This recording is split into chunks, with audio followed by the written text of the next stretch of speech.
nandito naman tayo para magluto ng tofu sisig.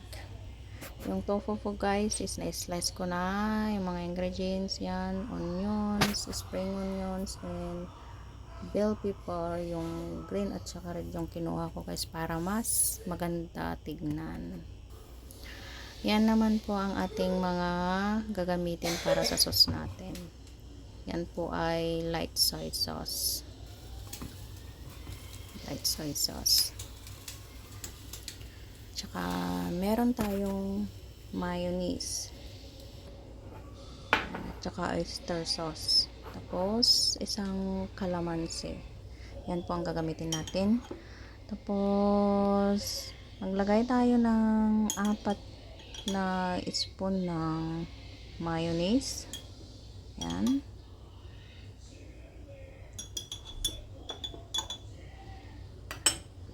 Tapos 1 spoon of oyster, 1 spoon of light soy sauce, at saka yung kalamansi natin. Kahit isang kalamansi lang guys ang ilagay natin. Yan, squeeze lang natin para lumabas lahat yung juice nya. Tapos tanggalin natin yung mga buto. Yan, mga seeds. Tapos prito na natin yung tofu. Prito natin ito hanggang mag-brown siya. Yan. Hanggang mag-golden brown. Tapos kailangan din natin bantayan ito para hindi ma-overcook. Kasi pangit din kasi kung masyadong na-fry yung tofu. Kailangan kakamtaman lang para mas maganda. Ayan. Golden brown na siya guys. So tatanggalin na natin, i-drain natin para matanggal yung excess oil nito. Ayan. Salin natin lahat.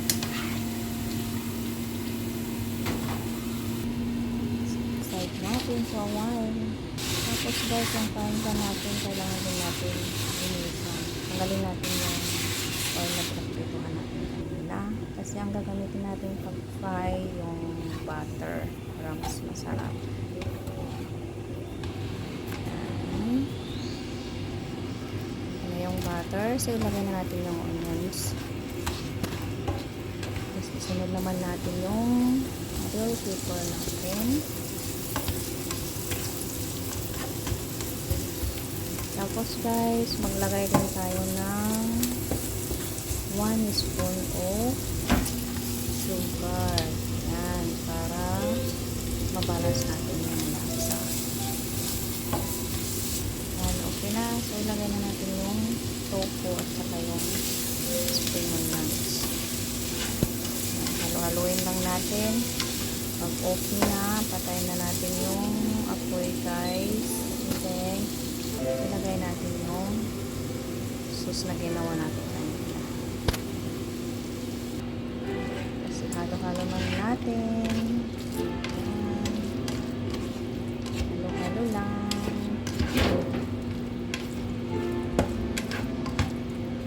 Para may sabon guys yung sauce natin.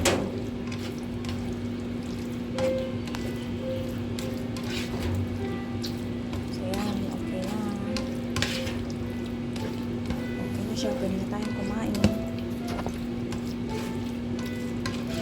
Okay guys, thank you for watching, and don't forget to like, share, and subscribe. Bye bye po. God bless.